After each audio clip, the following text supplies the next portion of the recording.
Benvenuti a tutti. Forse cominciamo. I think we are in great majority English speakers, English understanding people. But we do have simultaneous translation going on. I'd like to welcome also those who are linked by live streaming. So we're starting quite punctually, I think. So welcome. My name is Father Jerry Whelan. I'm the moderator for this evening. I teach fundamental theology here in the Gregorian. So without any further ado, I would like to invite the Dean of Theology, Father Philip Renches, to offer a word of welcome.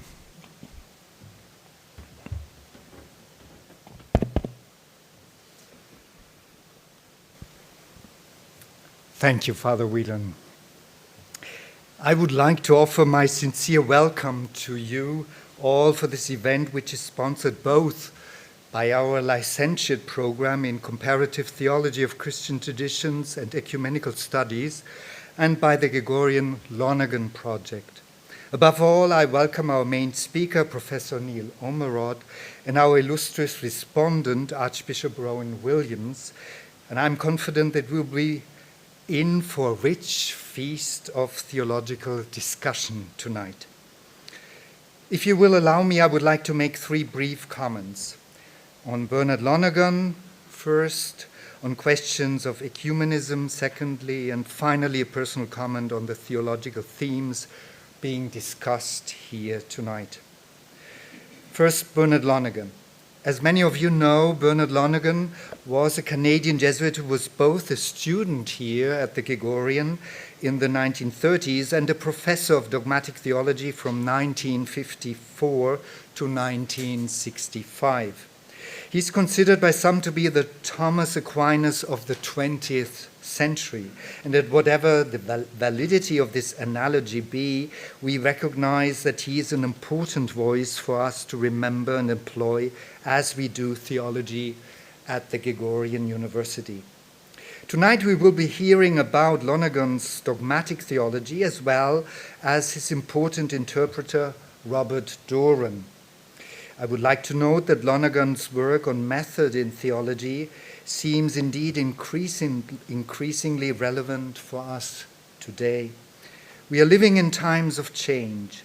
Here at the Gregorian, we professors witness that in various ways.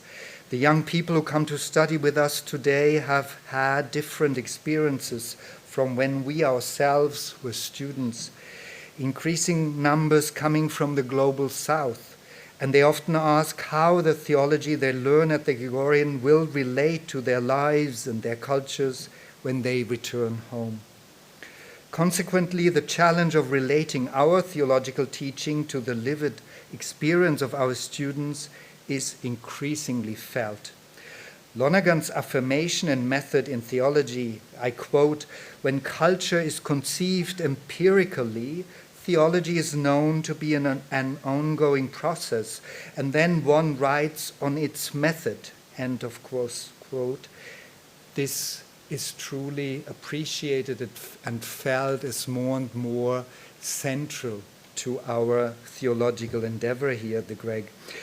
Moreover, it seems to ring true that Lonergan's approach to theology seeks to dialogue with culture, drawing not only on Roman Catholic theology, but also on the wider ridges of the diverse Christian tradition.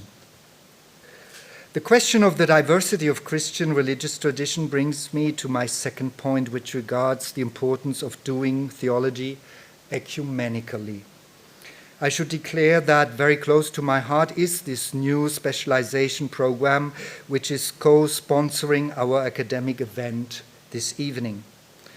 Permit me to repeat the title of this specialization, which I acknowledge is rather too long to be really practical. It is Theology of Comparative Religious Traditions and Ecumenical Studies. We in the theology faculty responsible for this program are convinced that if we want to theologically engage with culture today, we must not only draw deeply on the Christian tradition in its Roman Catholic dimension. The task of retrieving Christian tradition so as to bring it into dialogue with culture today must be conducted ecumenically. There are diverse strands in Christian tradition, and while we all work to promote eventual Christian unity, we must first and foremost learn about each other's traditions and, as much as we can, employ insights from these traditions in our attempt to communicate the Word of God to culture.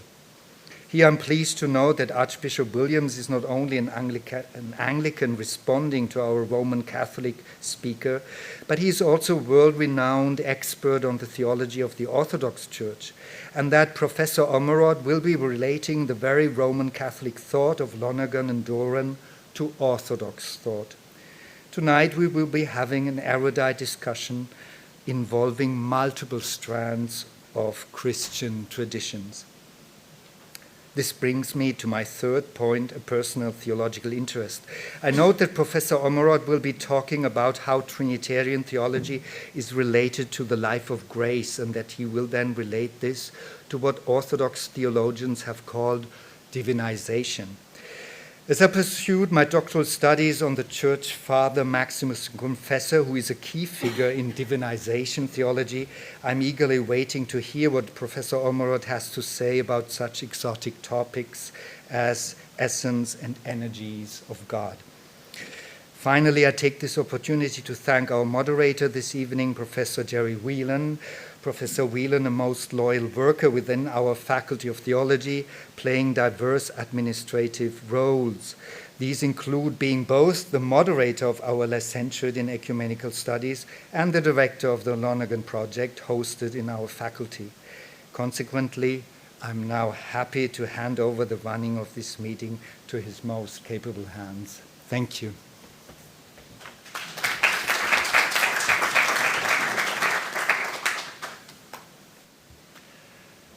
So, a feast of theological conversation is in store for us, as Father Renches has just said.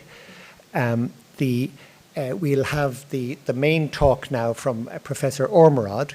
Then we'll have a substantial response from Professor Williams. Then we will open the conversation to just the two of them, in a sense, as a sort of a second round to see if anything occurs to them in this sort of a two-way conversation. But after that, you will be invited yourselves to participate. So do please, see if you're moved to ask a question or make a comment. But this is, we're about diverse opinions and here. So we're interested also to hear your questions, if not comments. So I'll now just introduce Professor Neil Ormerod, a friend of many years standing, I must say. Also his wife, Thea, here is most welcome. They're visiting from Australia, making a trip in various parts of Europe. Professor Neil Ormerod has worked in various institutions as a systematic theologian, including 14 years as Professor of Theology at Australian Catholic University. He currently holds a position as Honorary Professor at the Alpha Crucis University College. He is widely published in Australia and internationally with 14 books, 40 book chapters, and over 90 articles in referred journals. He is recognized internationally as an expert in the work of Catholic philosopher and theologian Bernard Lonergan. His research interests include science and religion, natural theology, Trinity, Christology, soteriology, and historical ecclesiology.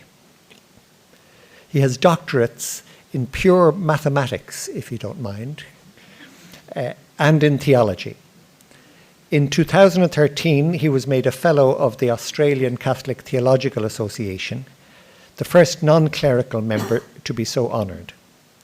Neil has a long professional association with the AC and was appointed the Australian Catholic Theological Association and was appointed Honorary Professor of Theology in 2022. Just another little word then about his course of studies. The master's degree he did, I notice, is remarkably close to the theme of our talk tonight. The theme of the Holy Spirit as the mutual love of Father and the Son in the writings of David Coffey and its retrieval in a contemporary transcendental anthropology. His doctoral topic was the meaning and function of revelation in Bernard Lonergan's Method in Theology. And just a selection of books more recently published. The Revisioning of Church, an experiment in systematic historical ecclesiology, together with Jacobs van der Geer, Foundational Theology, a new approach to Catholic fundamental theology, and Faith and Reason, the possibility of a Christian philosophy. So without any further ado, I welcome Professor Ormerod. Well, first let me thank the Dean of Theology, Father Renchez, for his introduction, and my friend and colleague, Father Whalen, for the invitation to come tonight, and especially to have such an eminent respondent. I'd like to thank Archbishop Williams for acting in that role. Thank you very much. It's a pleasure and an honour to be here, particularly in what was a home, an intellectual home for Bernard Lonergan for so long.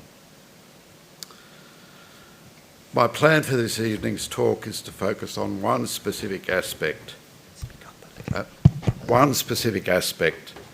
of the work of Bernard Lonergan and Robert Doran.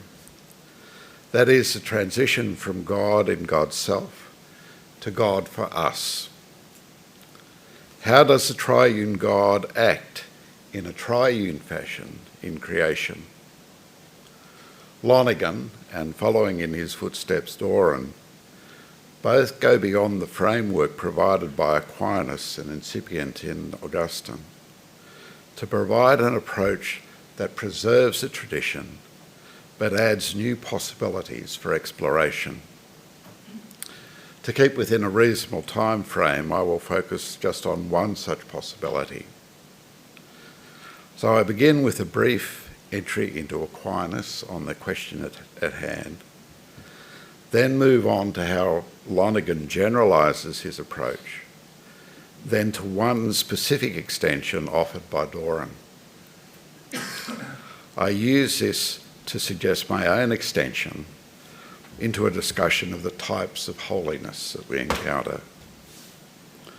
I then make some brief comments on an alternative approach from Orthodox theology to the same question,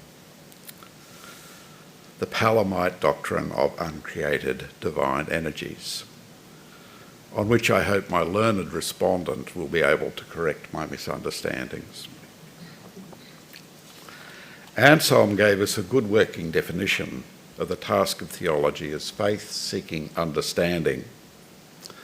The starting point for theology is faith, the believing community of the Church, held, communicated and developed over the centuries. It presents us with a range of possibilities for understanding. What does this component of our faith mean? Systematic theology takes it one step further to examine not just each component singly, but to place the whole under a single perspective, to grasp meaning in each component in relation to every other component, all flowing from a single dynamic desire to understand, a desire which will not cease until we enjoy the vision of God. The results of this striving are inevitably limited, provisional, and never adequate to the final goal, just straw, as Aquinas said towards the end of his life. But unless we make this effort, faith without understanding becomes fideistic, dogmatic, and authoritarian, leading to the suspicion that in fact the whole thing is just unintelligible.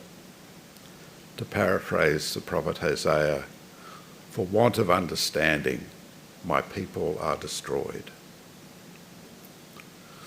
Further, the goal of theology is understanding. Now, we all know what it means not to understand something, and at times we experience the movement from not understanding to actual understanding. But we rarely examine the event itself. I'll begin with what it's not. It's not a new or better metaphor, image or symbol, or a stronger form of rhetoric to out-narrate one's opponents. It's not a better description, but a movement from description to explanation. A generative moment where we grasp a new thing and struggle to conceptualise it. The more powerful the insight, the larger the scope of that explanatory movement, encompassing more and more within a single vision. Now, there's no better example of this comprehensive vision in theology than that of Thomas Aquinas in his Summa Theologiae. The scope of this vision is enormous, touching on a vast range of beliefs, moral teachings and practice. Yet the foundations on which this is built, the bones of his argument, are relatively few.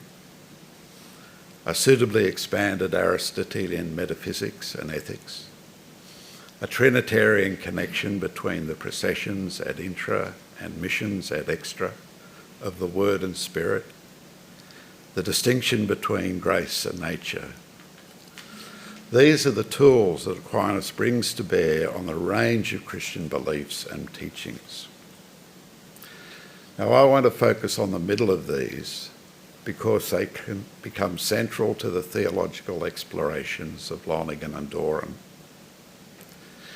In the Summa Theologia, when Aquinas shifts from discussion of the one God to the triune God revealed in the New Testament, the very first question, Part 1, question 27, he asks, are there processions in God? He immediately introduces the first component of the psychological analogy. The first component, by which understanding generates a concept or word, such as we have spoken of earlier in the struggle to understand. The second component, the procession of the Spirit, links to the word, since the word is a verbum spirans amorem, a word that breathes love. This compact analogy captures a profound aspect of human anthropology on questions of knowing or cognition and the relationships between knowing and loving. These are explored exhaustively in Lonergan's major study Verbum, Word and Idea in Aquinas, providing grounding for his later philosophical work, Insight. With the Dominican theologian Thomas White, Lonergan would hold to, quote, the centrality and essential importance of the classical use of the psychological analogy, which is so central to Lonergan's work in the volume The Triune God Systematics. From the two processions, Aquinas moves to the four relations, Father to Son, Son to Father, Father and Son to Spirit, so the filioque, Spirit to Father and Son, which are just a logical explication of the processions. The next task is to argue that the four relations give three persons as distinct subsistent relations.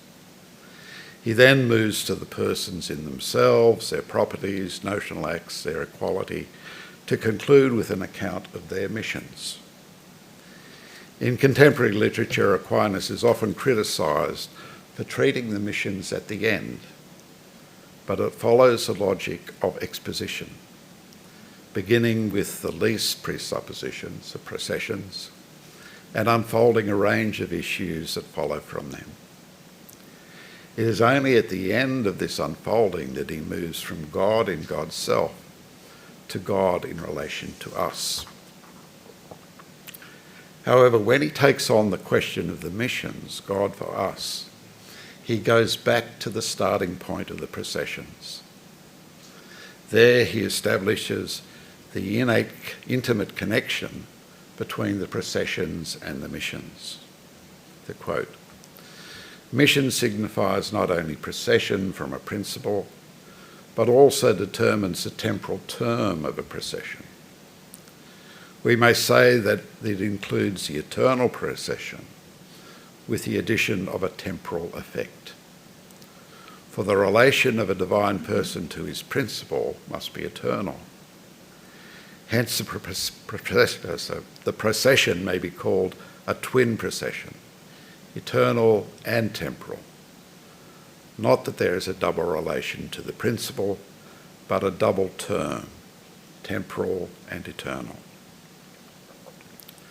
The structure of mission and the eternal term to a contingent term allows Aquinas to make the connection between God and creation in such a way that there is a genuine communication of the divine into human history.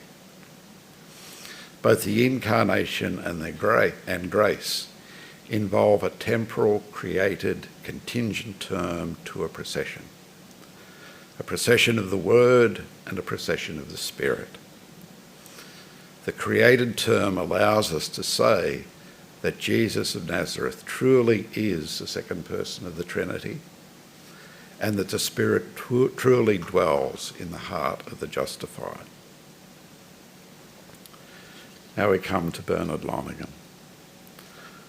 Prior to coming to teach at the Gregorian University, Lonergan was already teaching a course on the nature of the supernatural in Canada. Even at this stage, he was seeking to make a more explicit connection between the Trinity and the realm of grace in creation. This makes sense because the only example we have of genuine supernatural grace in creation that we know of is Trinitarian, a point missed by many in the debates on the supernatural. Still, it is only when he moved to the Greg and began teaching course on the Trinity that he allowed his speculative schemes to come to fruition. Lonergan's strategy was simple. Rather than talk of the two processions, Lonergan takes up the four relations. She calls paternity, father to son, filiation, son to father, active spiration, father and son to spirit, passive spiration, spirit to father and son. Broadening the notion of the missions, he speaks of four created participations in, quote, the divine nature, which are created, proportionate, and remote principle by which there are operations of creatures, in us, through which they attain God as God is in God's self. He then notes that there are four such absolutely supernatural created participations. The incarnation, technically he would say the secondary act of existence, the light of glory by which the blessed enjoy the vision of God, sanctifying grace, and the habit of charity. He then suggests these four created participations in the divine nature may be correlated with the four Trinitarian relations: incarnation to paternity, light of glory to filiation, sanctifying grace to active spiration, and habit of charity to passive spiration. So he's moved from 2 to 4, giving him an extra couple of degrees of freedom to incorporate other aspects of the life of grace. not just the incarnation and grace and sanctifying grace. We need to keep in mind that the created participation in each case relates to the term of the relation, not the principle of the relation. So the term of paternity is the Word, the Son, hence the incarnation, and so on. Among Lonergan scholars, this structure has come to be known as the 4-point hypothesis. I'd note 3 things. The first is that this is such a simple extension of the basic procession mission paradigm that it would have been well within the grasp of Aquinas to have made it. There's nothing spectacular here. There's nothing really beyond Aquinas. For whatever reason, he just did not make the leap. The second is that such a proposal is hypothetical. It's fitting, convenience, but not necessary. It does not claim the legitimacy of doctrine, but is rather an attempt to find the fitting nexus between the mysteries of faith, as promoted by Vatican I. The third concerns the type of causality involved. While the cause of the created participation as created is the whole Trinity acting in unison, what is communicated is the term of the relation by an exemplary causality. Lonergan also made substantial contributions in relation to the psychological analogy for the Trinity in his Trinitarian systematics, placing greater emphasis on the existential aspects of the analogy. Though he did not write any more substantial works on the Trinity after his sojourn at the Gregorian, he did make a brief foray later in life in his essay Christology Today. There he makes the following suggestion. Now in God the origin is the Father, in the New Testament named Hotheos, who is identified with agape. Such love expresses itself in the Word, its logos, its verbum spirans amorem, which is a judgment of value. The judgment of value is sincere, and so it grounds the preceding love that is identified with the Holy Spirit. Rather than the intellectualist starting point adopted by Aquinas and Lonergan in his earlier writings, the starting point is now a dynamic state of being in love, agape. This is a startling extension of the classical analogy, whose implications Lonergan leaves for others to unpack. Now, turning to Robert Doran. Doran has written extensively about a new form of systematic theology that would have 3 basic components. The first is an expansion of Aquinas' construct of processions missions via Lonergan's 4-point hypothesis. The second is a renewal of psychological analogy along the lines proposed by Lonergan's later work. While the classical approach of the analogy is based on the natural operations within the human consciousness, Doran proposes one on the operation of grace, a supernatural analogy, so to speak, drawing on the 4-point hypothesis. This is along the lines of Augustine's suggestion that the best analogy of the Trinity in us is found in our knowing and loving God. The third involves the use of a set of categories more commensurate to our historical existence than that provided by Aquinas' metaphysics.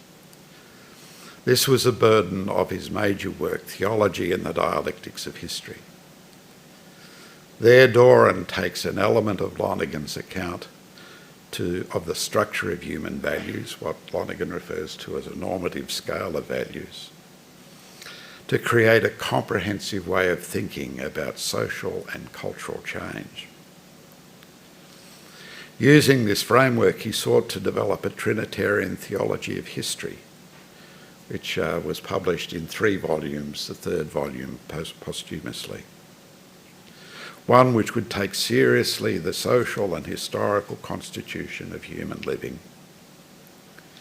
Subsumed within this task of systematic theology is the observation that the contribution of generations of theologians themselves become taken up in such a task, leading to a more explanatory genetic and, when needed, dialectic sequence of contributions to major theological questions.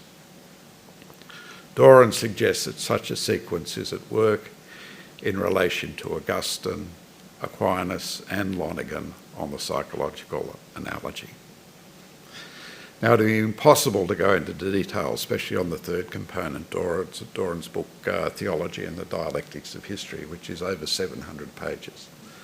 Those of us who've worked through it a number of times will say it's no mean feat. So I'll focus on the first aspect, where I think there is which is significant for where I want to go tonight. So the first aspect concerns the relations between the created terms of the 4-point hypothesis. Doran proposes that if the 4 terms are truly created imitations of the Trinitarian relations, then the same structure of a relationship should exist between these created terms as between the Trinitarian relations themselves. Let me unpack this. So beginning with the relations of active and passive spiration, perhaps the ones we know best in life of grace in us, and the corresponding created terms of sanctifying grace and the habit of charity. So just as active and passive spiration are related to 2 sides of one procession, so too sanctifying grace and charity should be related one to the other. Sanctifying grace leads to the infusion of charity, and a serious sin against charity results in the loss of sanctifying grace. This is standard Catholic teaching. It also provides an explanatory account for Aquinas' observation that in sanctifying grace we receive the whole Trinity which dwells within. So, to quote Aquinas, but by grace the whole Trinity dwells in us, according to John 14:23. We shall make our home in him. Next we turn to the other 2 relations and corresponding terms, so paternity and filiation, giving us the incarnation and the light of glory. Of course, we only have one example of this, the incarnation of the second person of the Trinity in Jesus of Nazareth. Traditional theology has long held that Jesus enjoys the beatific vision from the first moments of his conscious existence. The 4-point hypothesis suggests an intrinsic connection between Jesus' personal status as Word and his enjoyment of the beatific vision. However, we are not the second person of the Trinity, clearly. But we are not the second. But we shall, God willing, enjoy the beatific vision at some time in the future. Though that would still not make us sons and daughters by nature, but by adoption. Still, we might find here an opening for a Trinitarian account of the beatific vision of the blessed in heaven. 2 Dominican theologians, Simon Gain and Dominic Legg, have recently suggested that the beatific vision be linked to the mission of the Spirit. Lonergan's proposal, on the other hand, would suggest that it is more fitting that it be linked to the Father, the term of the relation of filiation. Now, I've written on this. I have an article in Theological Studies in relationship to Simon Gain, and another article to appear in Gregorianum in relationship to Dominic Legg's work. Now, can we make a connection between paternity and filiation in us prior to our heavenly existence?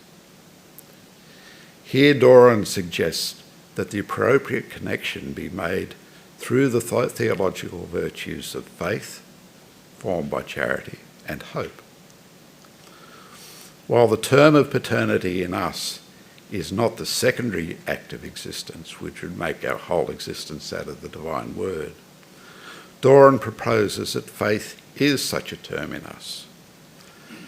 Just as a psychological analogy would suggest that the identity of the word is an inner divine yes, a judgment of value that breathes forth the Spirit, so too we say yes to God in an obediential response to God's gift to us.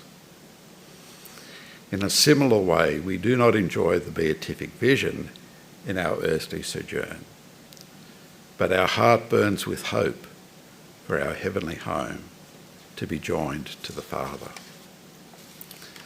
This linkage between faith and hope was a theme of the encyclical of Benedict XVI, Spe Salvi. He notes that the survey of biblical witness would suggest such a link. So, to quote, so much so that in several passages the words faith and hope seem interchangeable. He cites Hebrews 11:1, faith in the substance of things hoped for, a text used by Aquinas in his discussion of hope, as a further indication of this link. Doran's suggestion supplies an explanatory account for this link between the two theological virtues.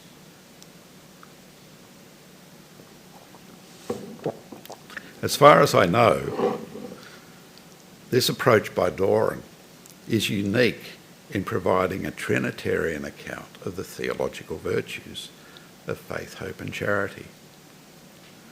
Rather than being a merely coincidental set of virtues central to the Christian life, they possess a Trinitarian depth that can greatly enrich our appreciation of their role in our lives as a participation in the life of the Trinity. I would add that in chapter 20 of Lonergan's Insight, he suggests that the virtues of faith, hope and charity are central to the divinely originated solution to the problem of evil. Through our participation in these virtues, we cooperate with the Trinitarian presence to overcome the ravages of sin in the world. I'd like now to talk about how this may apply to the life of holiness. In my own work, I would add a further extension of this approach to consider the more general issue of holiness, or what we might call divinisation. The Christian life is a call to holiness, to become participations in the divine nature, as suggested by 2 Peter 1:4. I suggest that we can identify 4 types, in the sense of ideal types, by which holiness becomes manifest in the saints. These types are evident in those saints who experience each of the 4 created participations in a higher degree of intensity. I call these type sanctity simpliciter, apostolic sanctity, saint as sage, and saint as mystic. These are not meant to be exclusive, but each may be manifest in particular instances. And there is also a linkage between them as reflected in the Trinitarian relations. Sanctity simpliciter, some saints have a deep sense of being loved by God. They become living embodiments of the work of sanctifying grace, the indwelling of the Holy Spirit, filled with God's love. They manifest the fruits of the Spirit in abundance: love, joy, peace, forbearance, kindness, goodness, gentleness, faithfulness and self-control. They embody the divine love as presence of the Spirit being expressed by the Father and Son, a consoling love which offers an invitation to rest and be transformed in love. Such a sanctity may be manifest not in a single deed or achievements as measured by outer success. Indeed, it may only be evident to those in the immediate life of the saint. It may be more a little way, as in the life of St. Therese of Lisieux. Apostolic sanctity. This form of sanctity is more active and is more evident. In the terms developed above, it involves a participation in the common work of the Father and the Son to build the kingdom of God, the work of charity, the habit of charity. The saints the saints who manifest this form of sanctity are recognised by the significant works they undertake and the achievements that are their legacy. One might think of the course of St. Ignatius Loyola and the founders of the great apostolic religious orders. In more recent times, people like Dorothy Day could be argued to manifest this form of sanctity. I would note the strong connection between these. If one is loved by God and it produces no fruit in loving neighbour, then love is ineffective and claims to it are suspect. On the other hand, apostolic activity, without being grounded in the gift of God's love, becomes mere activism, leading to burnout or grandiosity. Saint as sage. If faith is our participation in the relation of paternity, the fullness of that experience is divine wisdom, the wisdom of the indwelling Word of God. Those in whom divine wisdom dwells most intently are the sages, especially the doctors of the Church. Here one thinks particularly of St. Thomas Aquinas and his example of this type of holiness. Those who live this form of holiness leave a lasting cultural legacy in the life of the Church, providing future generations with an enduring witness to profundities of the mysteries of faith. Saint as mystic. The term of the relation of filiation is the Father, the unoriginated origin of all meaning, truth and goodness, the unsourced source and inexhaustible font of all that is. To encounter the Father is to encounter unfathomable, ineffable mystery, and to lose oneself in the encounter. The encounter is often expressed apophatically and ineffably, a stripping away of images and concepts which are inadequate to the divine mysteries. The two saints who perhaps capture this are the great Spanish mystics St. Therese of Avila and John of the Cross. Such saints are a sign of hope for all of us of what our life with God will encompass. Just as filiation and paternity are related, these two types are related. A sage without a touch of the mystical will be prone to rationalism, the trap whereby we think that our concepts capture the divine within a world of meaning of our own making. On the other hand, a mystic without respect for the wisdom of the tradition is likely to go off the rails, off in the direction of monism, God is all, or pantheism, all is God, where the distinction between creature and creator breaks down. Some observations that call for. The first is these are types or models, not realities. The lives of holy men and women can demonstrate different aspects of these types. Nonetheless,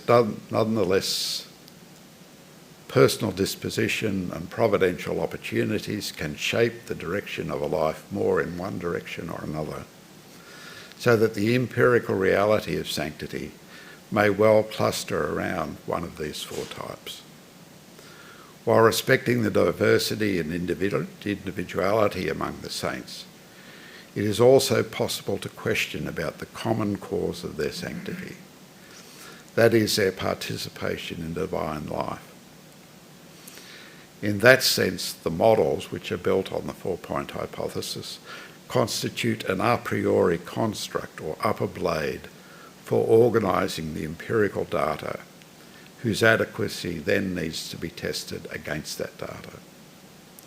On the other hand, if such a model was found to be adequate to the empirical evidence, it would provide striking confirmation of the fittingness of Lonergan's and Doran's Trinitarian program. Now I set out into the deep, divinisation in the Palamite tradition. The roots of this approach were proposed by Gregory Palamas, a monk from Mount Athos. The context of Palamas's contribution was a dispute concerning the monk's practice of hesychastic prayer. During this prayer, they claimed to behold the glory of God, the uncreated light of the divine essence that appeared to the disciples during the Transfiguration. Palamas responded by developing the doctrine of the uncreated divine energies, and so developed a distinction between the divine essence, which is unknowable, God in God's self, and the uncreated energies, God for us, which are God in relation to the created order. While it has been at times controversial, even within orthodoxy, it is now widely accepted, though it is less clear whether this is actual doctrine or is more a theological explanation of a doctrinal stance. The uncreated energies become the principal means of grace or divinisation according to the Palamite doctrines. Of course, it's always difficult to make the right connection between different theological and doctrinal traditions. But on face value, the notion of a distinction between essence, divine essence, and the uncreated energies seems to run afoul of an assertion of divine simplicity, as many have noted. So I step cautiously with the hope that my respondent will correct me where necessary. The obvious question to raise is the relationship between these energies and the distinctions we all hold to exist between God as Father, Word and Spirit. According to Sergei Bulgakov, quote, Palamas hardly touches on the complex and important question of the relationship between the energies and the divine persons. In this relation, John Meyendorff suggests that the eternal and uncreated activity that flows from the divine essence is possessed, put to work, and manifest by the divine persons and communicated to them, to our persons. This could be read as an alternative approach to the divine missions. On the other hand, Boris Bobrinskoy appears to link the energies to what we in the West would call divine attributes. To quote, glory, holiness, power, love, wisdom, life, beauty, truth, etc. Others had suggested that the distinction between essence and energies could provide a solution to the neuralgic dispute over the filioque, that the filioque belongs to the energies but not the essence. Let me make two hesitant suggestions. The first is the context within which his teaching appeared, that of mystical prayer. I would never deny the validity of the mystical experiences of the monks of Mount Athos, but I would suggest that such experiences by their nature are ineffable and their communication in human language is fraught. Thus, when the energies are spoken of by one commentator as that which surrounds the essence of God, the luminous radiation issuing forth from the dark nucleus of his essence, care is needed. While we need images to hold in order to understand, no image can ever express the divine reality. When we take the image for the reality, we create an idol. Second, I would suggest that rather than being doctrine per se, the Palamite account is an attempt to understand a doctrine common to both Catholic and Orthodox traditions, expressed by 2 Peter, that we become sharers of the divine nature. The question then becomes more one of fittingness, fruitfulness, and explanatory power. Here the Palamite doctrine might be compared to or provide an alternative to Aquinas' theological accounts of the divine missions as contingent terms of the divine processions. Personally, I would hold that the approach of Aquinas is more intellectually coherent, but others could well differ on that.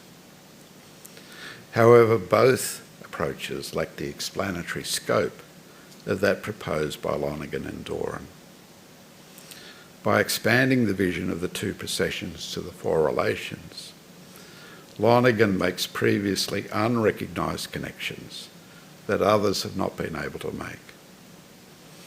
Doran's suggestion into relation to the theological virtues also adds a potential richness to our understanding of these virtues as sharing in the Trinitarian life.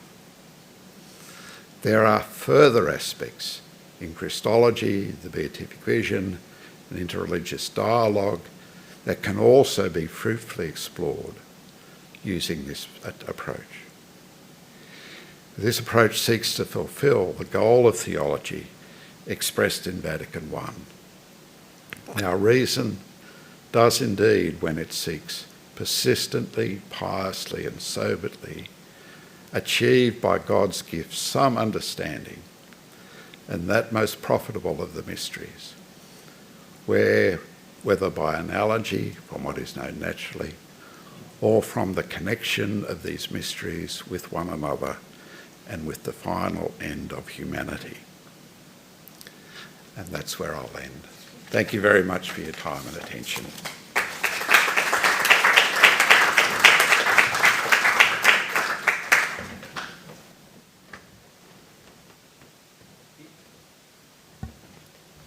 I've been at meetings where the audience is invited to take a moment of silence to digest what they've just heard.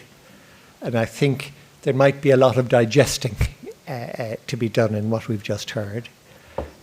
We've heard this very careful presentation of a process of Trinitarian reflection and their relationship to grace that starts with Aquinas, passes through Lonergan and Doran, and then the issues like the metaphysics of holiness. Professor Ormerod starts to make his own special contribution and original contribution.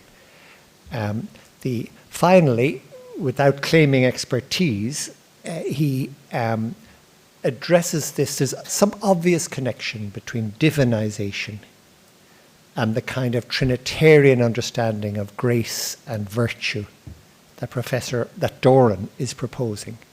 So he explores that a little bit, and in a very tentative way, bounces the ball over to Archbishop Williams, we might say. We won't really have a digestion silence, but we recognise, I think, that we have been in front of theology at the first level, a very, very academically profound reflection.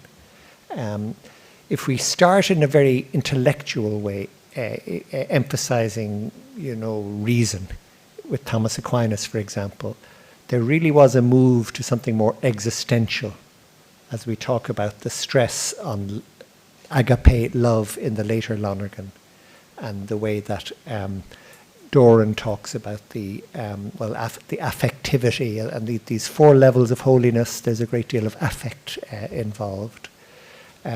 As Professor Ormerod said, the social, the cultural, the historical, has not been treated tonight. And that is in Bob Doran. It is in his Trinitarian systematic theology. You just can't say everything in one talk. So I now move to Archbishop Rowan Williams, who doesn't need an introduction, but I will give one anyway. Archbishop Williams is a noted theologian.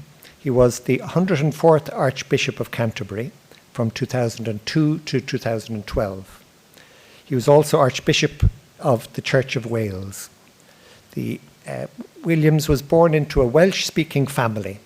He's proud of his Celtic origins, and as an Irishman, I relate to him.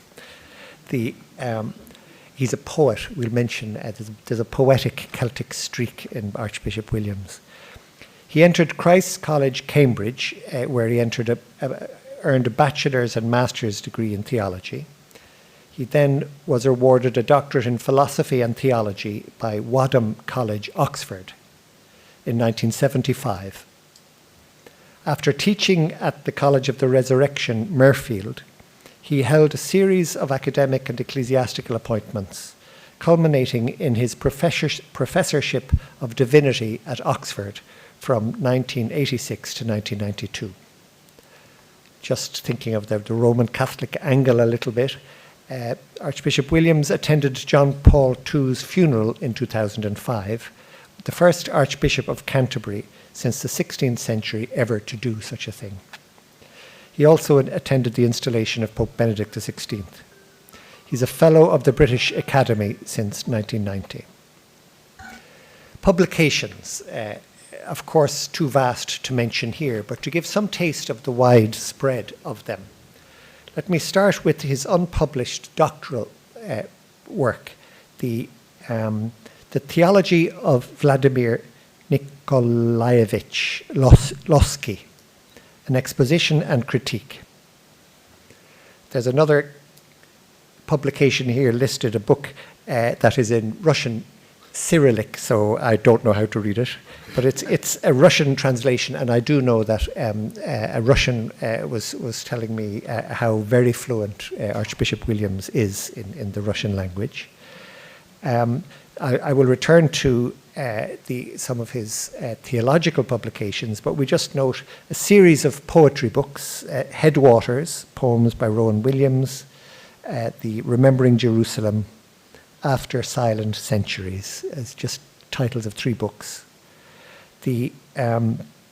Another, back to theology, Sergei Bulgakov, Towards a Russian Political Theology. So we see the Orthodox link as we're treating it tonight. Other books, Christian Spirituality, A Theological History from the New Testament to Luther and St. John of the Cross. Love's Redeeming Work, The Anglican Quest for Holiness. Anglican Identities. Tokens of Trust, An Introduction to Christian Belief. Dostoevsky, Language, Faith and Fiction. If you haven't heard on YouTube or read how Archbishop Williams talks about Dostoevsky, you must do so. Crisis and Recovery, Ethics, Economics and Justice. So, Archbishop Williams, you're most welcome, and thank you for joining us. Yeah.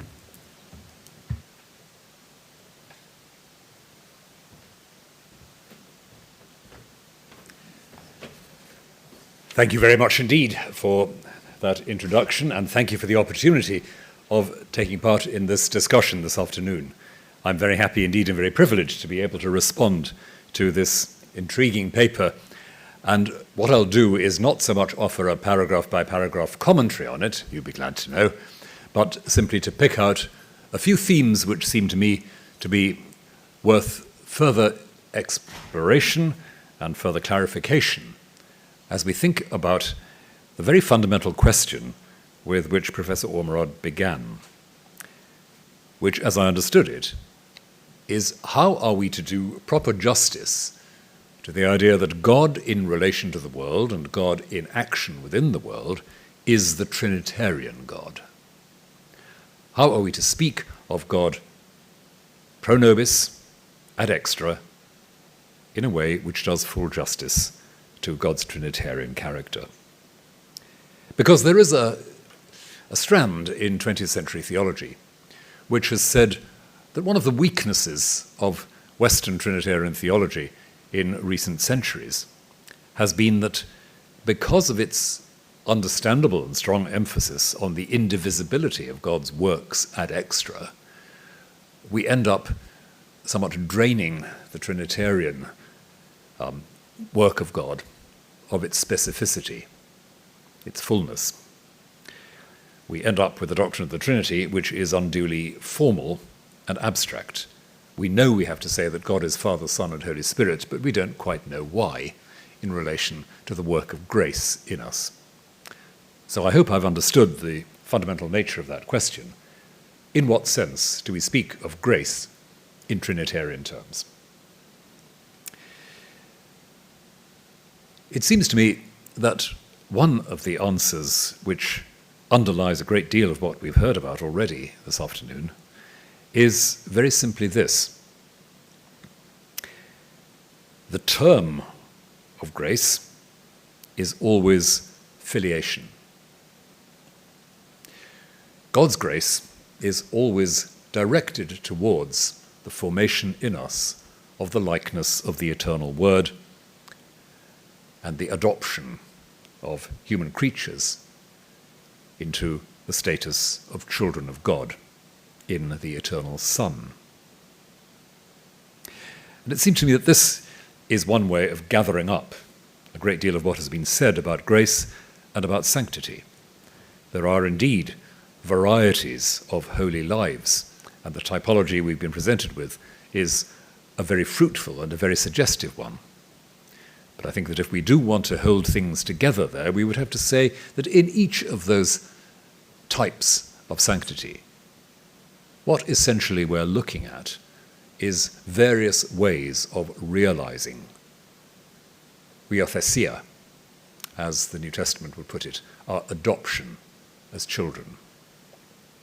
And when we speak of the theological virtues of faith, hope, and charity, once again we're speaking of what it is for us to become sons or daughters in the eternal Son. So, Doran's point, underlined for us this afternoon, about having a proper theological account of the theological virtues, about how the theological virtues specify a necessarily Trinitarian form of holiness, I think requires us to see how faith, hope, and charity are all intrinsically bound up with the exercise of filiation, of becoming children of the Eternal Father. And if we speak of how we understand the work of the Trinity ad extra as definitely and visibly Trinitarian, then I think part of the answer has to be drawing out the implications of exactly what it is to treat the theological virtues in this way, and to treat them as centering upon, I was rebuked as an undergraduate for saying centering around, and I've never quite forgotten it, centering upon the reality of filiation, becoming children of the Eternal Father. And this, it seems to me, is where the language of divinization, the language of theosis, becomes most obviously scripturally grounded. There is one and only way, one way of becoming divine in Scripture that is according to the will of God. Adam sought to become divine by asserting control over creation and independence of grace. Christ restores the image of God in us, that image of his own filial self, by obedience, service, humility, kenosis, by faith, hope, and charity, though I'm aware of the complex discussions about what it means to ascribe the theological virtues to the incarnate Christ in a straightforward sense.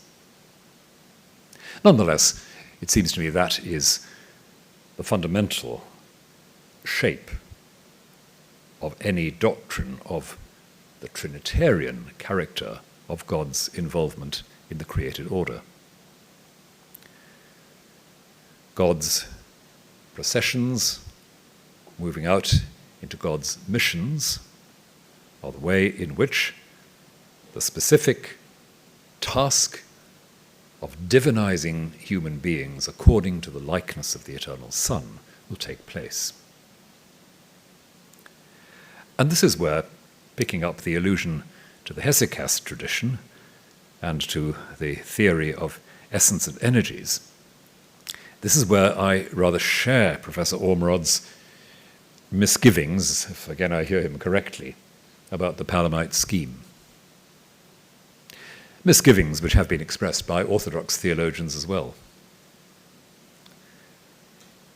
In its simplest form, often rather caricatured in the textbooks, the Palamite thesis might suggest simply that God exists in three ways, and that's not Father, Son, and Holy Spirit. God exists as the impenetrable, private essence that is God's alone. God exists as three hypostases, and God exists as myriad energies, energie. And the problem with that is, and I'm paraphrasing here a well-known passage of Gregory Palamas in his theological chapters, the problem with that is exactly what connects essence, energies, and persons is left obscure. And that association, which was mentioned earlier between the divine energies and the divine attributes, can leave one with an uneasy sense that what I've called the filial focus of grace is not fully recognized in that context. Divine energies, the streaming out of God's active properties from his eternal and unchangeable essence, God's energy is not immediately understood in this connection as having its proper term in the creation of filial divinity, the creation of that responsive share in divine life which belongs eternally and necessarily to the everlasting Word and derivatively and secondarily to us as baptized into Christ and endowed with the Holy Spirit. So broadly speaking, I would agree with the critique of an energies language which doesn't quite get to the point about the connection between energies and Trinitarian life. And I fully take the point that the structures proposed by Lonergan and by Doran connect, importantly, themes not otherwise fully or intelligibly connected. The fourfold structure based on the divine relations, the four-point hypothesis, is, to my mind, a very fruitful way precisely of spelling out what a grace consists in, whose term is what I've called filial divinity, precisely because it is grounded in the relationships of the divine persons to one another. So those are a few immediate thoughts in response to this impressive outline of what Lonergan and Doran might have to contribute to a renewed awareness of and sensitivity to the necessarily Trinitarian pattern of God's act in creation and with creation, on the presupposition, which I trust we share, that the action of God ad extra is never the action of an abstract divinity, but of a divinity which is consistently regenerating its likeness in the gift of filial liberty and filial intimacy with God's creatures.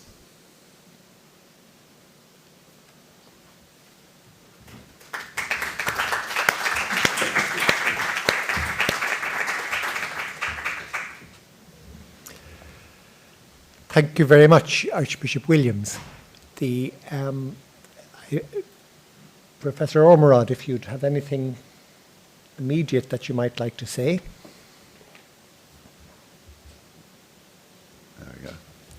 Well, first, thanks for that, Archbishop Williams. I appreciate your reading. I'm not sure that you've had much exposure to Lonergan and Doran, and I hope you might pursue it further. One of the things that struck me is, as I was sort of getting my head around this again this afternoon, was just to clarify, there are two problems that we face. One is, how does God act in the world as creator? And the second is, how does God act in the world as Trinitarian, elevator of creation? And the first one, we have a sort of problematic development in process theology, which seeks to find some sort of mediating principle between God and creation, a dipolar connection between the two. The second is the Trinitarian one, which, as I've said, I think, Aquinas steps in the right direction there, the relationship between processions and missions, and I think generalised fruitfully by Lonergan. And I just had the feeling that the Palamite doctrine is sort of halfway between these two. It sort of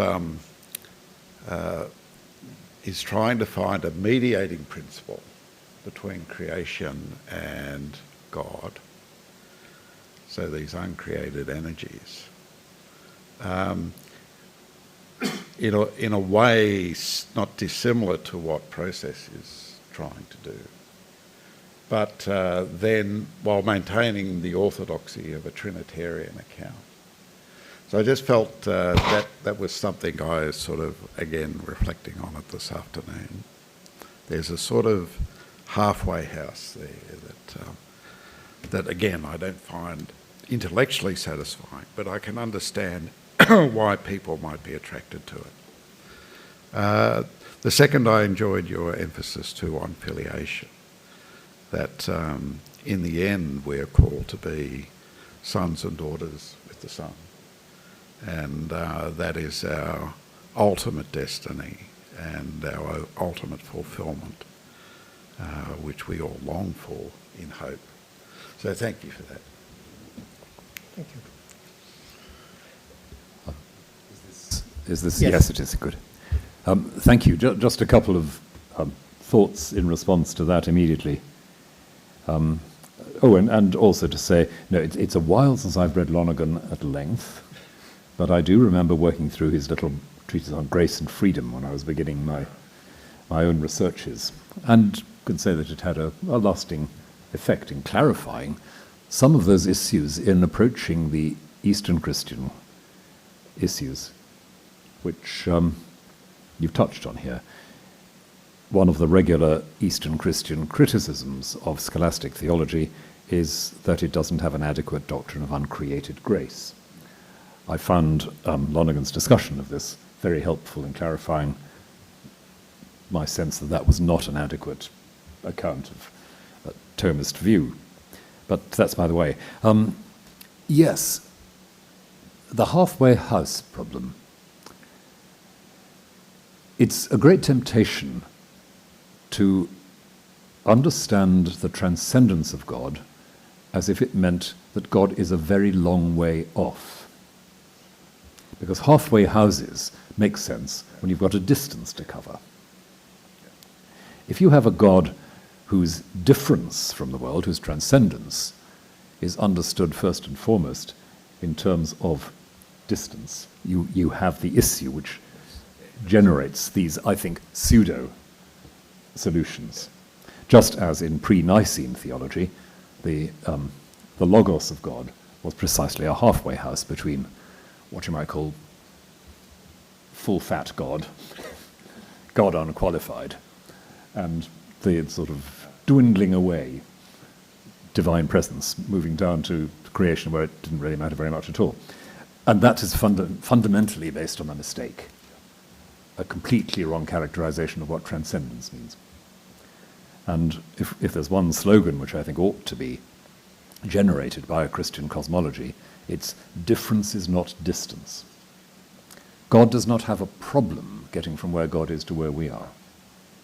So that's where I find all and any halfway house models, however wrapped up metaphysically, are rooted in an essential misunderstanding of the nature of transcendence, whether it's process theology or certain versions of the Palamite doctrine.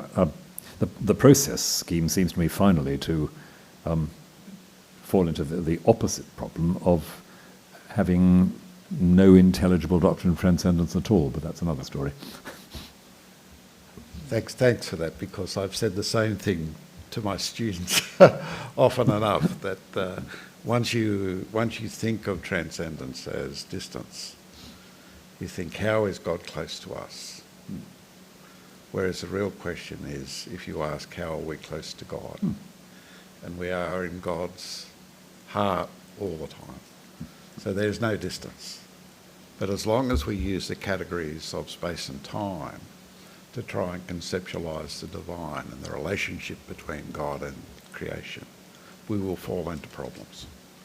And that's what and I'm not sure that image that I related to the Palamite doctrine of the sort of energies around. I'm not sure, because that was a commentator and I wasn't clear whether that was something that the Palamite approach would adopt. It's a form of words itself. that does occur. Yeah. But it's very much a spatial image. Exactly, yes. And that hence problematic. And it buys into the idea that the inaccessibility of the essence of God is once again a kind of spatial thing, rather than saying, as I think would be more accurate and perhaps more fair to Palamas himself, in every energy, every activation of the divine life in relation to us, the entirety of the Godhead is at work. I think you can say that with perfect clarity, and say that the fact that the entirety of the Godhead is at work in every activation of God towards us doesn't mean that it is exhaustively present in or limited by that activation. But that's where you need, I think, an injection of a slightly different metaphysic into some bits of the Palamite world to clarify it, and to clarify, as I said, the term of divine activity, the goal of divine activity there. Thank you. If I may put a question that's very much rooted in what I've just been hearing to Professor Ormerod, trying to use the vocabulary of the four-point hypothesis to relate again to what this discussion is engaging with. The Palamite imbalance of at least some of its expressions. Professor Ormerod, you mentioned the way that holiness as mysticism, unless it's anchored with the other graces, can go unbalanced. Is there something of that going on? Do they need to have something of holiness as sage to qualify this language of mysticism that they have chosen? Well, I always feel the Church has a sort of cautionary approach to mystics. That, you know, while they're safe in their cells, that's okay. But when they start talking, you've got to be careful. And it always interests me that St. Teresa of Avila would seek spiritual direction from young priests who had just completed their theological studies to ensure that what she was saying was theologically sound. And there is that danger, and we see it not just in Christian tradition, but in the variety of mystical traditions across different religions, that mystics can fall over easily into a monism or into a pantheism, that they can easily be so taken up with their experience of the divine that the distinction between creator and creature becomes blurred. And that's the difficulty that any account of divinisation has to deal with. And that's one of the things, like, by by putting forward, well, there are other expressions of holiness as well, besides the mystical, which also need to be taken into account. It just sort of diffuses that focus on the mystical as a sort of more privileged entry into the experience of the divine, which is equally present in the sage and the Therese of Lisieux and the apostolic founders of religious orders and so on. But these are all valid expressions. And it's not just the mystical as the only one, but in particular the mystical needs to be grounded in a good theological tradition. If anything, my fault is more, I tend to the rationalistic, and I have to fight against that. I'm not a great mystic by any stretch. But the sense of the divine mystery and not reduce it to my theological thoughts is probably more my temptation. Could be interesting. Confessions. What is our temptation? Where do I gravitate to more easily of those four forms of holiness? I won't venture a confession there, but just a couple of comments on that. I think it's quite important to demystify mysticism, and it's a word I very much dislike. I don't think it's got very much theological grounding, and you know, the idea of the mystic as a category is very much a modern phenomenon. I don't think St. Teresa of Avila would have thought of herself as a mystic. She would have thought of herself as a contemplative Christian. Therefore, as somebody whose lived experience in contemplative prayer of God was, if you like, uncontroversially bound up with what she was experiencing as a communicant, as a baptized person, as someone whose entire life was structured around relationship with Jesus Christ. And I don't think it would have occurred to her or to St. John of the Cross that there was anything, in that sense, abnormal or non-standard about that. It was a particular way of being a baptized Christian.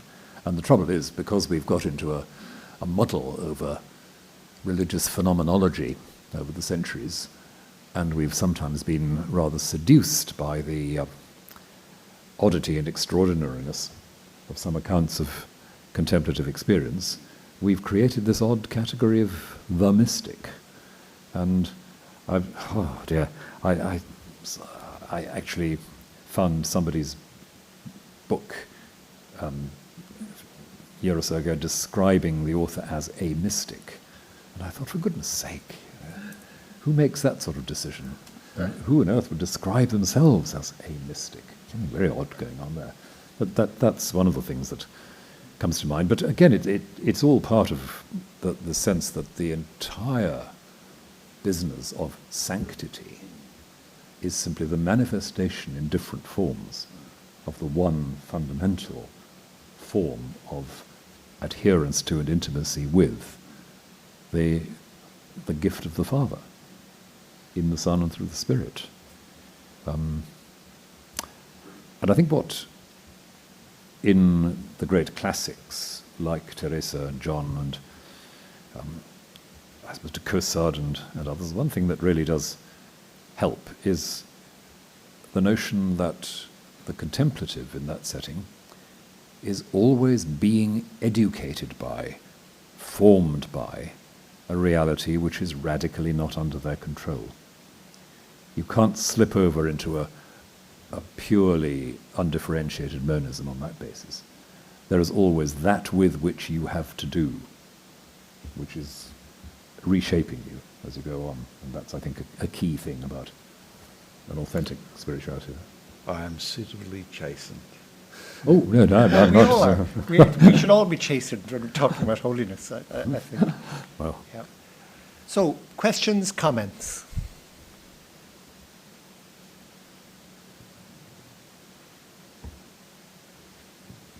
Ryan, do you want to say who you are? Sure.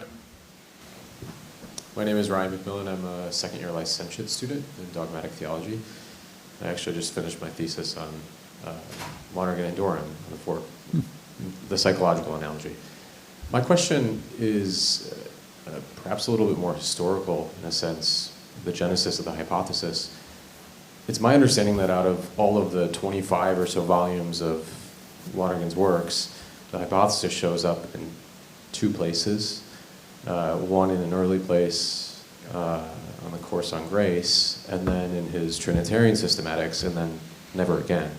So I'm curious if you have a hypothesis of your own as to why Lonergan never seems to mention it or care much about it, perhaps after he publishes on it in his course here. And if that's the case, are we putting a little too much weight on something? If we're constructing a systematic theology, are we putting a little too much weight on something that Lonergan himself seemed perhaps not to put too much weight on? Thank you. Sure. Look, I think often people have insights that they don't see the full implications of. In my mathematical days, that was quite common. That, you know, it would be someone's insight that someone else would unpack and systematise. The other thing is when Lonergan left the Gregorian, he published Method in Theology, and then he was quite ill. Well, prior to that, he was quite ill. He had lung cancer and the like. His intellectual energies were limited, and he tried to focus more and more on questions of economics, picking up work that he had done in the 40s in his spare time, to try and address what he saw as the main social concerns of the day. So I think he was, he never returned to either his Trinitarian thought or his Christological thought. He didn't return at all to systematic theological questions. But he left us a legacy, and as with Aquinas, others have built on his legacy, and I think what Robert Doran has done and what I've tried to do is to build on the potential that is there to show how this idea which Lonergan speaks of, you know, as you rightly say, in his early Latin writings when he was in Canada, and again in his work in at the Greg here, just mentions twice in his works. But you know, from little things, big things can grow. One could say the same about the scale of values, which he mentions in Method in Theology and does nothing with, which Bob Doran takes and writes a 700-page book about. So I think it's there's a sense in which I'm grateful that he didn't, because it leaves something for the rest of us to do. And I'm happy to, he lays out the terrain, but leaves for others the work of filling in some of the details that might emerge from that.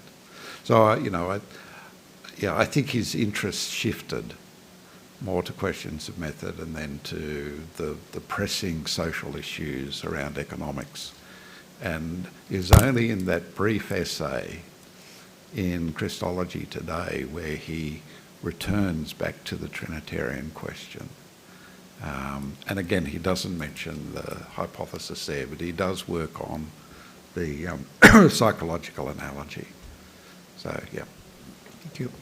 Of course, then we're amplifying the significance of Robert Doran. The less Lonergan said something about it, the more there's a creative move with Doran in this area. Ivo. If you can introduce yourself and your Lonergan credentials a little bit. Yeah, I'm Ivo Coelho. I'm a student of Lonergan's. I've studied more his hermeneutics and his philosophy rather than his theology, so I am really not completely into what you have been saying this evening, but thank you very much, because I've read a little bit of what Doran has been saying about the 4-point hypothesis and so on, but I'm not an expert. My question will be by way of asking each of you to illuminate something that you said or something that you didn't say. Archbishop Williams talked about transcendence, and that's wonderful to hear. Transcendence does not mean distance, it means difference. I was a student of Richard Desmet, Jesuit from India, who was a specialist in the study of Shankaracharya. And in my very first year, I remember him saying, only the truly transcendent can be the truly immanent. And I would like you to illuminate that if you could, because it always remained with me, and I realized I really don't understand it fully. But there are things that remain with you, and they're still wonderful. To Neil, thank you very much for all that you've been saying, Neil. You talked several times today about Christology today, and one sentence that remains from me from there is this wonderful thing that, again, I don't claim to understand. God in us is the Holy Spirit. God in Jesus is the Son. You remember that? Yeah, so if you could illuminate that, it'd be just nice. Thank you. Thank you. Thank you very much indeed. On the transcendence and immanence question, I suppose it's something like this. To say that God is transcendent is to say that there are no created limitations which in any sense impede the exercise of divine activity. God's activity is such that no state of affairs could ever frustrate it or affect it adversely or change it. That's one little bit of what we might mean by transcendence. But if that is the case, then quite clearly there could be no obstacle to God's active presence in any part of creation. Put it much more bluntly, there's nowhere too difficult for God to get. We're back to the, God crossing a long distance, or God having a lot of work to do to get in touch with the world properly. And to speak of transcendence is to say there just could not be, grammatically, there could not be that kind of obstacle, because the kind of life we're talking about when we're talking about divine life is the kind of life for which contingent difficulties do not arise. That's not, that arises for us as members of the universe. God's not a member of the universe. Therefore, there is no obstacle to divine presence, wherever, however. Just a side comment. We talk about Archbishop Williams's fluency in Russian, but his mastery of the English language allows us new expressions of theological insights that we half grasp. So thank you for that. Yeah, thank you, Ira. Good to see you here too. It's one of the things that struck me, I've forgotten when it struck me, but it's actually in Mike Stebbins' book on the Divine Initiative, where he just notes in passing that, of course, each of these four distinct participations in the divine life that Lonergan is talking about are all present in Jesus. They're all present in Jesus. So firstly, he is the incarnation of the Word, the term of paternity. Secondly, he enjoys the beatific vision, term of filiation. Thirdly, he is the recipient of sanctifying grace, as Aquinas notes. And fourthly, he is imbued with the habit of charity. He works for the kingdom of God. So in fact, the four-point hypothesis gives you a fully Trinitarian account of the incarnation. Now, this is a good example too of Lonergan did his work in Christology, Lonergan did his work in Trinity. This four-point hypothesis greatly enriches our understanding of who Jesus is. The fullness, in him, the fullness of divinity was pleased to dwell.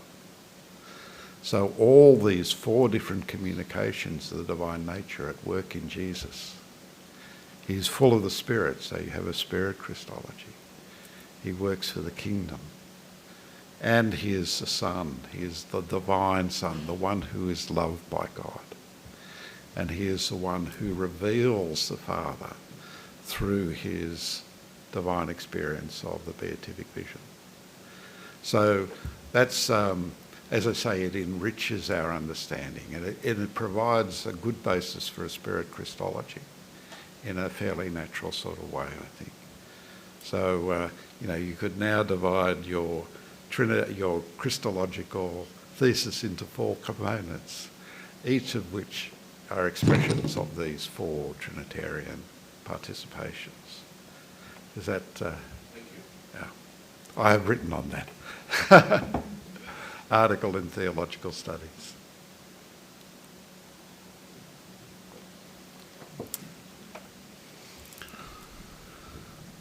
Thank you very much for this wonderful lecture, Archbishop Williams, Professor Neil Ormerod. My question would be to Professor Ormerod. And your introduction. I'm Tiago Esteves. I'm a PhD student here in fundamental theology.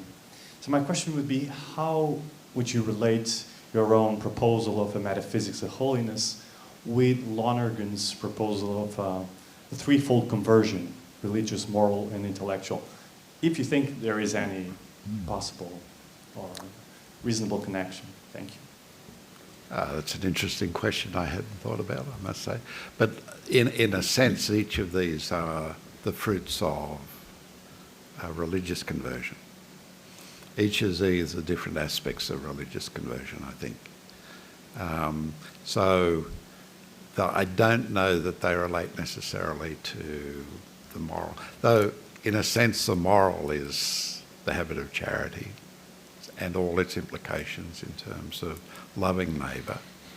And the intellectual is related to, in some sense, the infusion of wisdom. So there may be more there than I would have thought.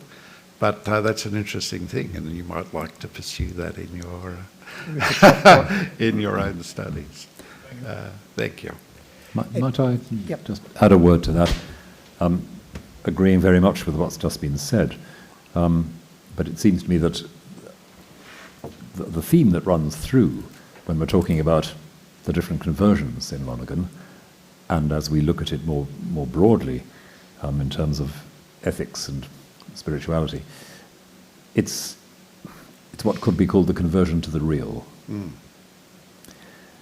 And our fallen state, our unconverted state, is always, arguably, I think, that state in which we are in some degree in love with our own fantasies, of ourselves, of the world around, of the moral world and the physical world. And that's why, pointing to a very, very different writer of the last century, Simone Weil, can speak of intellectual learning as a fundamentally spiritual task, because it pushes the ego out of the middle of the picture. When you're learning French, there simply is a grammar which you have to make your own. You can't make it up for yourself and expect to be understood by a French person. But that's not just an intellectual accident. That is a spiritual matter, because your willingness to suspend your own ease and preference in order to let the real, the actual, shape who and what you are, is not wholly different in kind from that conversion which allows the Creator to shape his creation. Thank you. If I might just... I have a pet. You may not like the word mystic. I don't like the word spiritual in the sense that it has become airy-fairy. And because in the tradition, intellect is spirit. Intellect is spiritual. Willing is spiritual. Our moral life is spiritual. It's not just the religious aspect, but the spirit is that intellect, that striving of the human desire to know all that is good and all that is holy. So the spiritual itself encompasses our intellectual life and our moral life and our desire for union with God. Surely.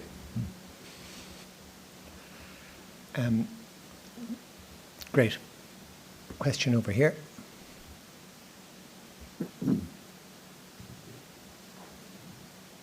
Yeah, I'm Theophilus, a student of second year, student of dogmatic theology. Actually, while you were both arguing on the concept of mysticism and then now in terms of spirituality, I think I'll go for the word more human, you know. But anyway, Rana himself says, not to be, whoever is a true Christian must be a true mystic, you know. And I think the idea of filiation, which came from your discussion today, becomes a standing point to which gives us a better understanding of how this is a Trinitarian vision of a systematic theology, studying from the part of the filiation and then our own living the fullness of our human life, which is called to enter into this divine life. However, I have a question for you, Professor Neil. When you were talking about the image not being the reality, you know, talking about the Palamite alternative, you know, how do you now separate, you know, the image you get from this experience from the reality? You know, so what for you is reality in this case? Because I think this theologian, Gregory Palamas theory gives a new bright horizon to think, you know, the God's essence without trying to dogmatize it, but it offers a kind of opportunity, new opportunities to rethink God, which we cannot always kind of put in a corner, which is always beyond human understanding. Thank you. If I could just alert Archbishop Williams, you might take a crack at that yourself, because you've been using the term reality very eloquently, I thought. But anyway, feel free not to. Professor Ormerod.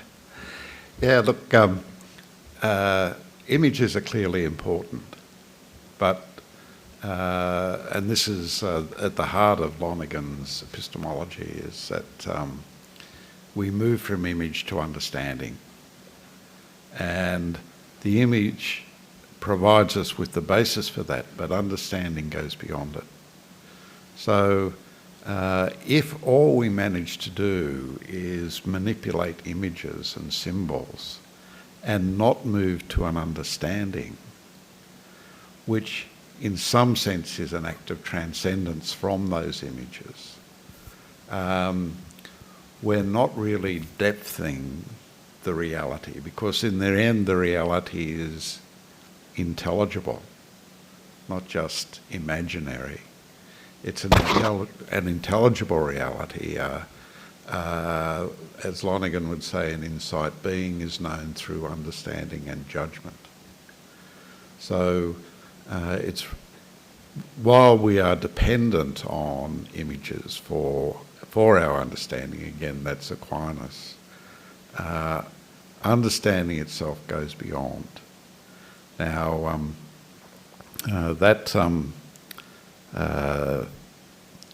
is very, I always find it very evident in the work of Aquinas when he's working through particularly his Trinitarian work, that, you know, you find question after question where you think, hasn't he already answered that? Hasn't he already dealt with that question? Like, what is he trying to add here? And I think what he's doing is trying to make sure that some image hasn't come into his thinking which is misleading him.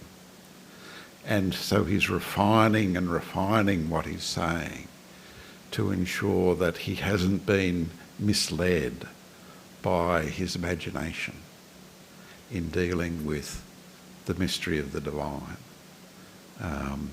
I must say you actually have exactly the same problem in mathematics, where you operate from various images all the time and you're aware of that. And sometimes those images mislead. And you have to check to make sure rigorously that the image hasn't misled you into going beyond what can actually be said. And this goes back to, say, Euclid's parallel axiom, where, you know, do parallel lines meet? And something that couldn't be reduced to any of his other axioms And people tried to prove it and prove it and prove it for centuries, that, somehow you could prove that parallel lines would never meet.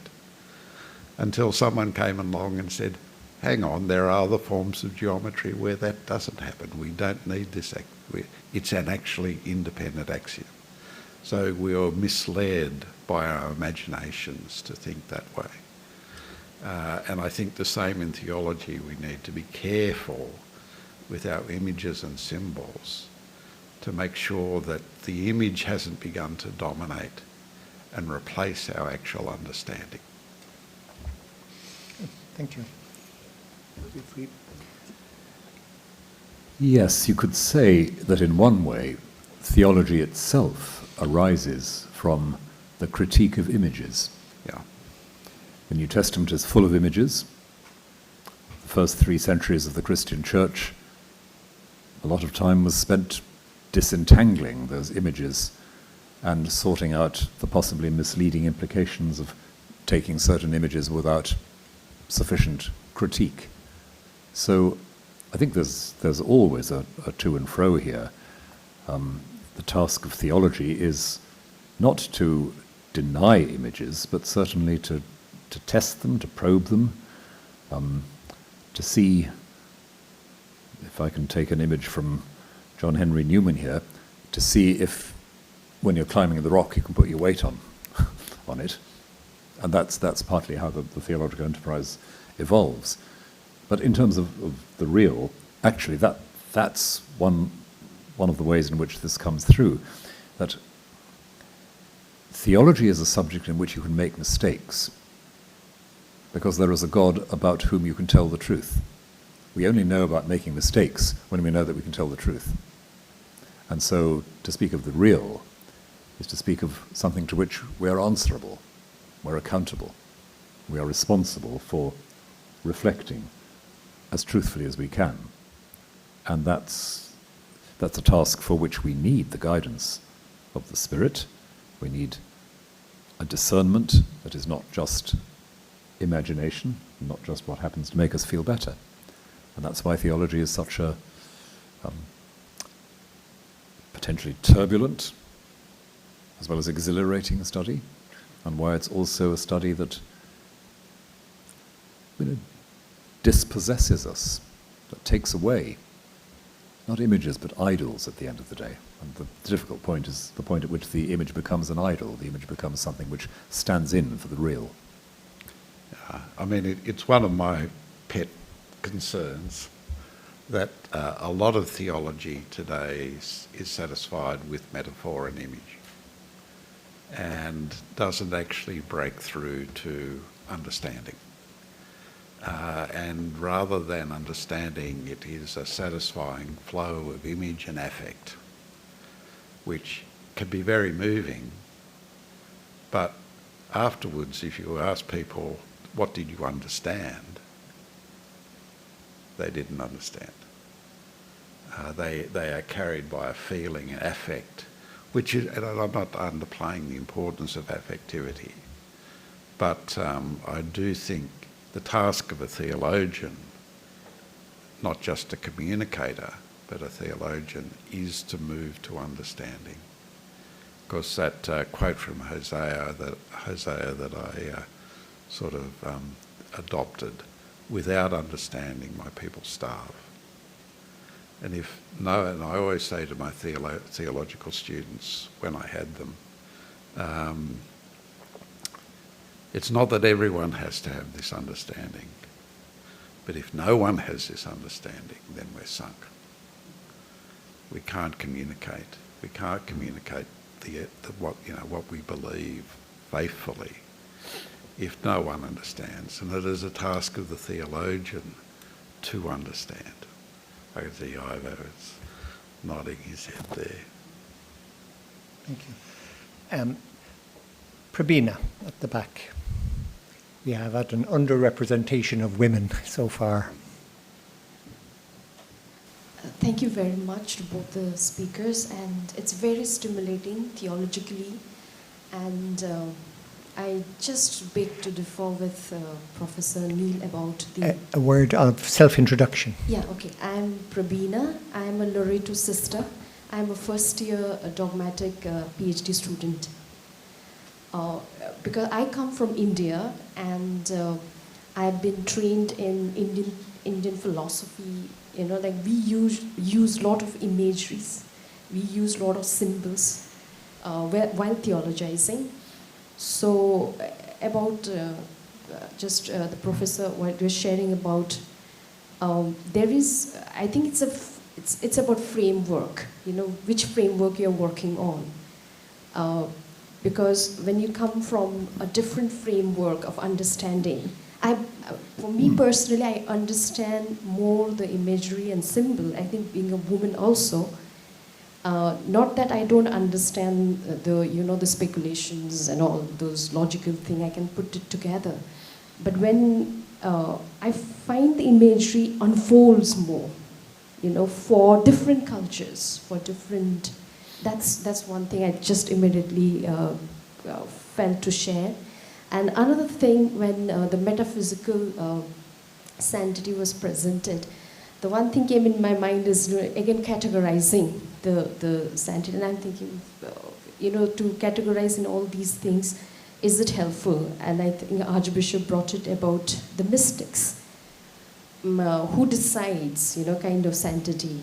Because one of the saints in India, when she was canonized, I was one of the critics to see, because she had, she's a great woman, but she had indulged in being persecuted and respond to that in that kind of sanctity. But I felt when she was canonized, is that kind of sanctity is, sanctity promoted through her canonization is relevant for the women today, So that was my critique to that. We celebrated a lot, but we had this, some of us having critique to that.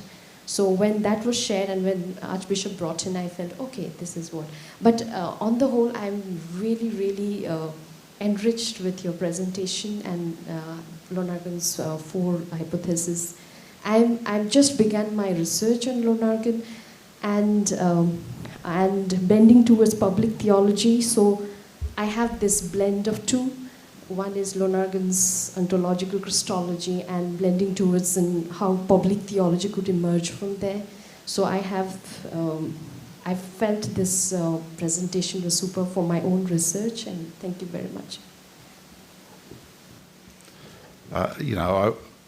There's a sense in which I don't want to underplay the role of metaphor and symbol, and I think they're very, very important. But as Lonergan, specified 8 functional specialities, it pertains to the speciality of communications. And there is a real task to undertake to be able to communicate the understanding that systematics has through symbol, through art, through music, through ways of expressing that meaning in ways which communicate to people. Because most people, and again as a mathematician, when I was a mathematician, the first thing I'd say, and I'd tell people I'm a mathematician, the first thing everyone would say was, I was bad at maths at school. And it would be an end of conversation. Because most people cannot make that conceptual leap to the abstract. They just can't make it. On the other hand, Indian mathematics and Western mathematics is the same, because it is at that level of understanding. But when it comes to communication, then we have to be able to translate the insights that we have theologically in a way that communicates to a lot of people for whom the abstraction is no more helpful than the abstraction of mathematics. And that, I think, is it's a task I have some talents in when I try, but I'm not poetic, such as our good Archbishop. But I can, I think, express things simply enough to be able to communicate and use image and symbol in order to do that when I have to. But I try and do it out of the understanding that I've gained through my systematic work, which I think is very important. Thank you. I'm looking at the time, so we're winding down now.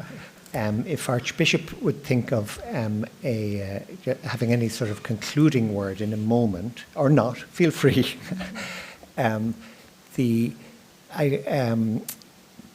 maybe have a comment.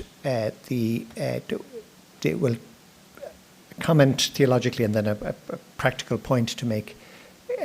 There are many things we have not discussed here tonight, as Professor Ormerod said at the beginning. He was focusing on this Trinitarian four-point hypothesis.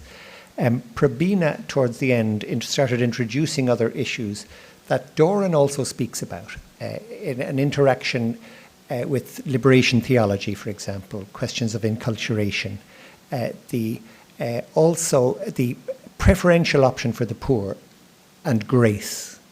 And the whole affectivity that is involved in the graced experience of compassion for the poor, and how that can connect up to the habit of charity is something that Doran does talk about. We haven't got there this evening. Next, finally, from my point of view, you've all been great soldiers to be here for 2 hours today. If you'd like a repeat and more informal experience, you are all invited to a meeting at the same time, 5 p.m. tomorrow, where Neil will be meeting with what we call the Doran group, a group mostly of doctoral students and the occasional professor, who have been reading through that big 700-page book, Theology and the Dialectics of History. So we're taking a break from the exhausting chapter-by-chapter week reading to just interact with Neil tomorrow. So you're all welcome, 5 p.m., Palazzo Centrale, room C207. It will be held in English. So any concluding word, I'm Archbishop? happy to pass, thank you. Okay. I think if Neil has any concluding word from Neil? I think we've exhausted ourselves. Well, we have really explored quite adequately quite a number of the themes. So thank you for being with us, and hope to see you again. Best wishes.